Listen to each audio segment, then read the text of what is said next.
Now, Michael, we're very interested as an energy exporter in Australia to understand what our future looks like. Our second and third major exports are coal and gas, and I think you spoke about this earlier today, but we understand that we need to transition to new export industries to underpin our economic prosperity. So I'm very interested in your perspective on that, and would also be interested, given I know you have thoughts in this space, on the role that you see hydrogen-based derivatives playing, particularly after the recent boom and bust that we've experienced. Very good. Well, first of all, thank you very much for the invitation, and I learn much more than I could possibly impart by coming and making these visits. Every question for me is actually a learning experience. So thank you very much. I'm in anticipation of smart questions. Of course, that might be an assumption. So I think what I would say is, yes, of course you need export industry. So that's a given. And I was on the UK Board of Trade. So I think that, I want to put a strong flag in the ground that we need openness in the value chains and exports and also imports. I think, though, that if you say, well, we export coal and gas, and therefore they must be energy exports. So there was a sort of, could we just kind of swap out hydrogen in place of some combination of those two?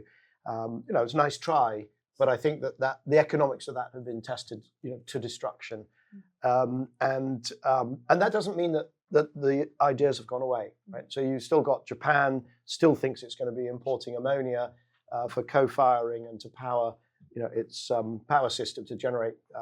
So it's got these coal-fired power stations, and it wants to start, using ammonia.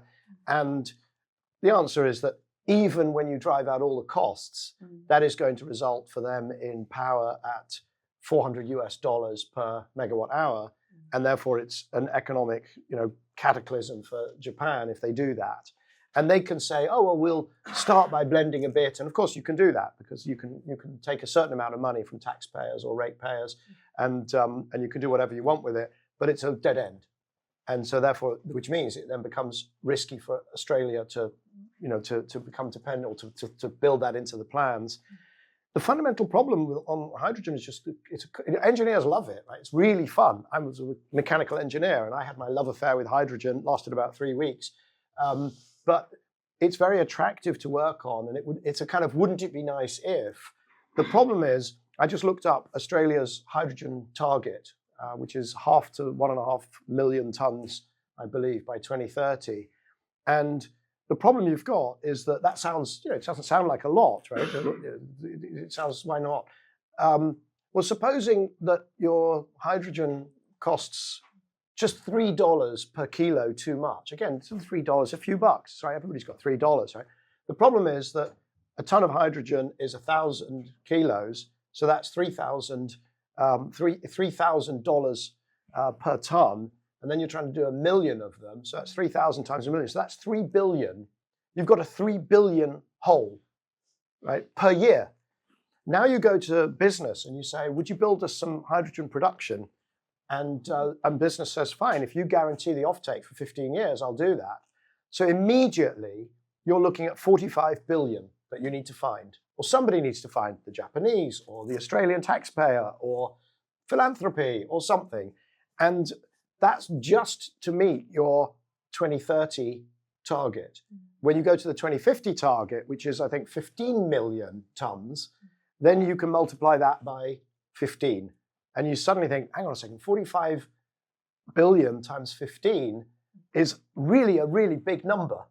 And this is why this stuff is not happening. So when the hydrogen industry says, oh, the problem is we need more certainty, they don't need more certainty.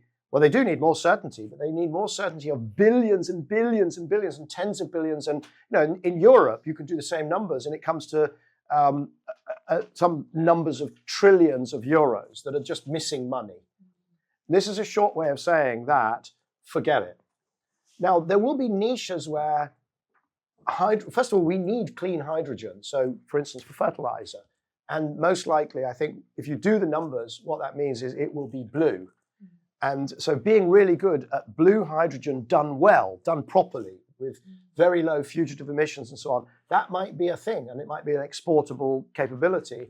But I think that after trying all of the green pathways, there may be a little bit of green ammonia in countries that have got very high gas prices, very low electricity prices, and lots of farmers. You might think maybe you might have a few projects in Brazil, maybe a few projects in China, but it's going to be sort of 2 orders of magnitude smaller than all of these. I'm being filmed, so I can't say McKinsey plans. Oops, I just said it. So there'll be niches, and some of those niches, by the way, could be quite interesting. They could be a good place to operate. It's just they won't be hundreds of millions of tons. So, as an example, in power generation, really big generators, you fill them with pure hydrogen. If you mix oxygen in, you've got a problem. But if you fill them with pure hydrogen, then it's a very good thermal conductor, and it reduces the spinning resistance. Grant, I'm looking at you because you know what I'm talking about. These big, 100, 200, 500 megawatt machines, you will reduce the spinning resistance by using hydrogen, which at the moment, in many cases, is delivered by tube trailers. So, well, you could electrolyze locally, and maybe that's a good market. And it could easily sustain an ecosystem, and Australia, could play a role there, but it isn't going to be this bulk commodity. So you've got to find other things to export. And I would personally be looking at doing, I'm going to finish with the positive, where you might look, would be an agricultural powerhouse. Whatever that means in whatever time frame you already are, and do more of it, make it resilient, innovate so you develop the technologies that other people need to do resilient agriculture. The extractive industries across all the ones that we will need in any version of the future, so the critical minerals, the copper, the tin, the nickel, all those sorts of things, the graphite, if you can do it, all of the battery materials. And then, how can I put it? I like Australia, so tourism. And that, you have to resolve how to do aviation for that, obviously. That's going to be part of it. So you do need a solution around aviation fuels, which is going to be very, very, very difficult for all the reasons I've already gone into. So, long answer, sorry.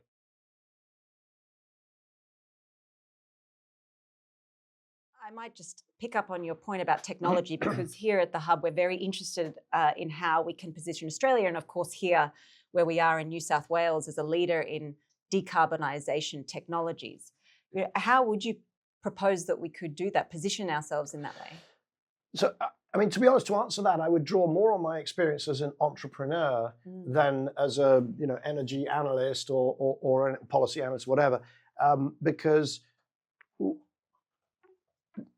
there is, of course, the forcing function of wanting to deal with climate, but it's not the only forcing function, and it is. But you've got to build real businesses. If you really want, I mean, I don't know what your definition of innovation is, but my definition is when you actually do something useful with technology. So technology can be, look, this marvelous, I don't know, let's say it, electrolyzer or fuel cell. But innovation is when you actually get that into people's hands at scale in national or international markets.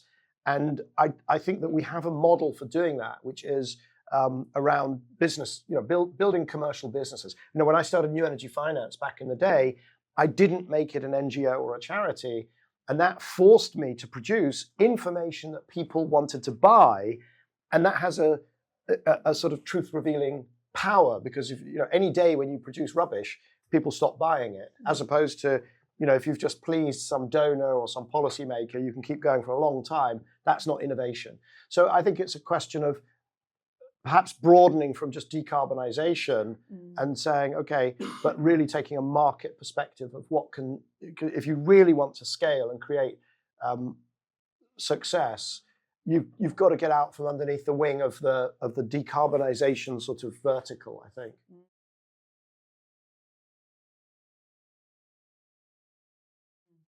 So you mentioned scale, and we're quite interested in how we are able to scale new technologies, particularly, say, for instance, and you've spoken about this recently on Cleaning Up, in the face of the colossal capability of China.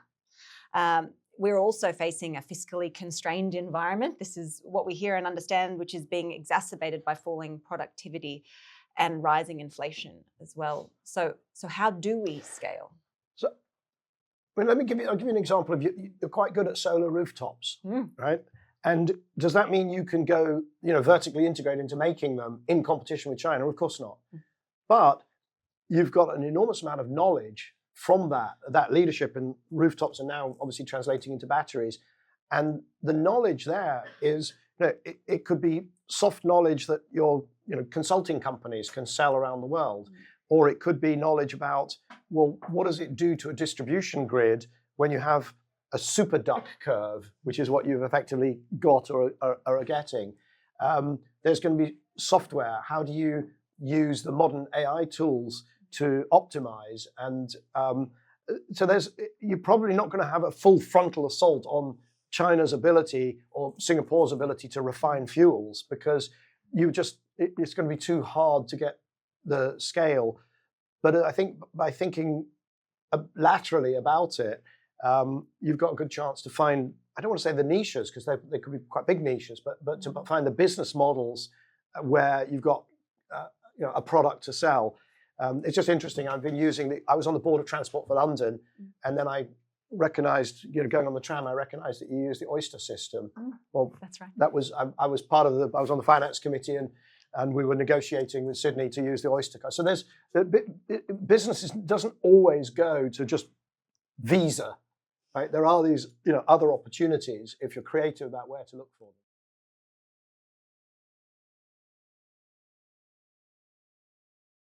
Earlier on, you mentioned knowledge, and I'm trying to draw on the comments that you're making. But I'd reflect that Australia, we talked about the top 3 exports. The 4th largest export that we have is education.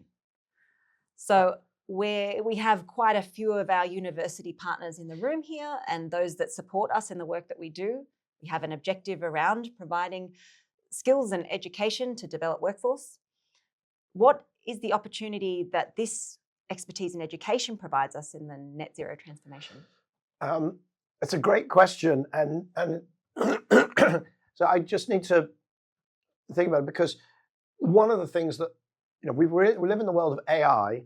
So there's lots of advice about you've got to lead in, but all of this, and I've no doubt that anybody who's in this room from that sector has already had endless workshops and sessions and thinking about, because you've got to use it and you've got to respond to the workforce needs in a world that is, I'm already vibe coding, and I've employed a lot of programmers in my life, and I now will probably employ for the rest of my life 0. But I will need systems analysts, and I will need other, there will be other types of workers that I will need.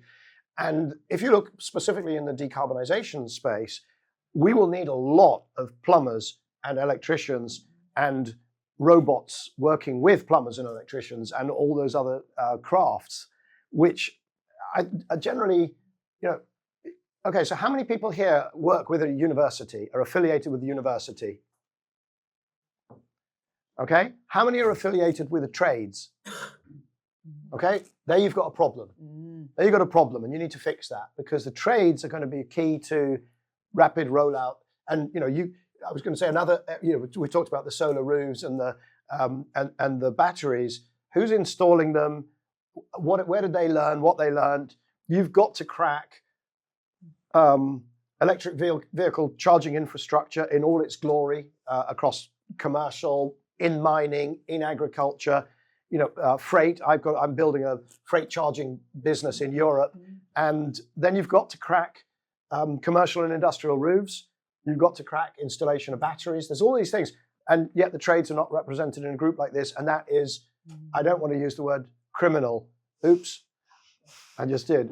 It's not criminal, obviously, but it's very bad. We're not being inclusive in our thinking about who needs to be around the table. And thank you for those important comments. We at the Hub are at the beginning of what is a new strategic period. So the input that you give us through this, but also the conversations that we're having here, can help us shape that, correct where we need to, and scale where we can. And I do think that would be one. And of course, those jobs are wonderful because they are AI proof. Not AI proof, because you could have humanoid robots installing solar roofs. But you know what? I think that will be 10 years out, 20 years out. I think this group is probably get a good run looking at working with the trades and the skills required there. Wonderful. So thank you, Michael. That's the end of the curated conversation. We'll now close this, and please join me in thanking Michael for those comments. Thank you.